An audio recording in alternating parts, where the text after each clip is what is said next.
नमस्कार, मैं विश्वजीत। विश्व द यूनिवर्स चैनल में आप देख रहे हैं फ्रॉम ट्विटर पेज। आज हम श्री नरेंद्र मोदी जी के ट्विटर पेज में हम देखेंगे उनका तेजस्वी जो वक्तव्य है, जो स्पीच वो दिए हैं हमारा आज़ादी के अमृत महोत्सव में 15 अगस्त में जो स्पीच दिए हैं। मैं पूरा स्पीच तो मैं कवर नहीं किया था, एक एक करके डाल रहा हूँ। जो स्पीच हर हिंदुस्तानी के लिए, हर इंडियन के लिए, हर भारतीय के लिए वो सुनना ज़रूरी है, क्योंकि हम 75वां साल हम कंप्लीट कर चुके हैं। अभी जो आने वाला 25वां साल है 100 वर्ष पूरी होने के लिए, वही 25वां साल अभी कैसा होना चाहिए और 75वां साल जो गया वो कैसा हुआ था, वो इस स्पीच में प्रधानमंत्री जी हमारा श्री नरेंद्र मोदी जी बोले हैं। आप अभी यहाँ पे सुन सकते हैं। यदि आपको अच्छा लगता है इसको लाइक, शेयर, सब्सक्राइब जरूर कीजिएगा, जो हमें मनोबल देती है। धन्यवाद।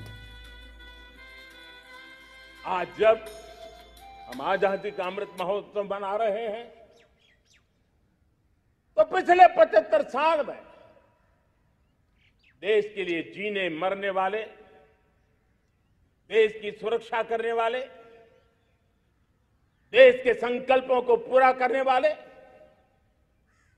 चाहे सेना के जवान हो, पुलिस के कर्मी हो,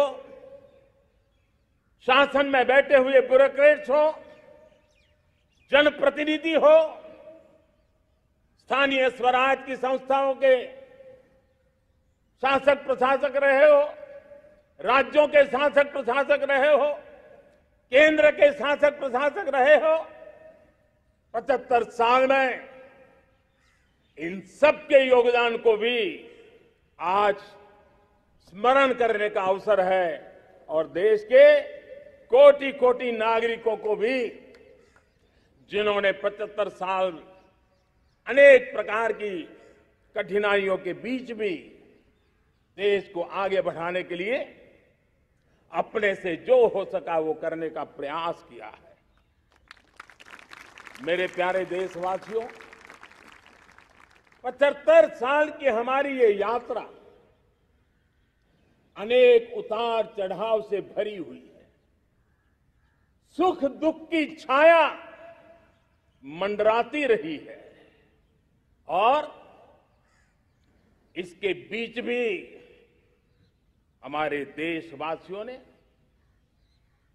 उपलब्धियां की है, पुरुषार्थ किया है, हार नहीं मानी है, संकल्पों को ओझल नहीं होने दिया है। और इसलिए, और ये भी सच्चाई है कि सैकड़ों सालों के गुलामी के कालखंड ने भारत के मन को, भारत के मानवीय की भावनाओं को गहरे घाव किए थे, गहरी चोटें पहुंचाई थी, लेकिन उसके भीतर एक जिद भी थी, एक जिजीविषा भी थी, एक जुनून भी था, एक जोम भी था। और उसके कारण अभावों के बीच में भी, उपहास के बीच में भी, और जब आजादी का जंग अंतिम चरण में था, तो देश को डराने के लिए, निराश करने के लिए, हताश करने के लिए सारे उपाय किए गए थे। अगर आजादी आई, अंग्रेज चले जाएंगे तो देश टूट जाएगा, बिखर जाएंगे, लोग अंदर अंदर लड़ करके मर जाएंगे, कुछ नहीं बचेगा, अंधकार युग में भारत चला जाएगा। न जाने क्या क्या आशंकाएं व्यक्त की गई थी, लेकिन उनको पता नहीं था ये हिंदुस्तान की मिट्टी है। इस मिट्टी में वो सामर्थ्य है जो शासकों से भी परे सामर्थ्य का एक अंतर प्रभार लेकर के जीता रहा है, सदियों तक जीता रहा है। और उसी का परिणाम है हमने क्या कुछ नहीं झेला। कभी अन्न का संकट झेला, कभी युद्ध के शिकार हो गए, आतंकवाद ने डगर डगर चुनौतियां पैदा की, निर्दोष नागरिकों को मौत के घाट उतार दिया गया, छद्म युद्ध चलते रहे, प्राकृतिक आपदाएं आती रही, सफलता विफलता, आशा निराशा, न जाने कितने पड़ाव आए हैं। लेकिन इन पड़ाव के बीच भी भारत आगे बढ़ता रहा।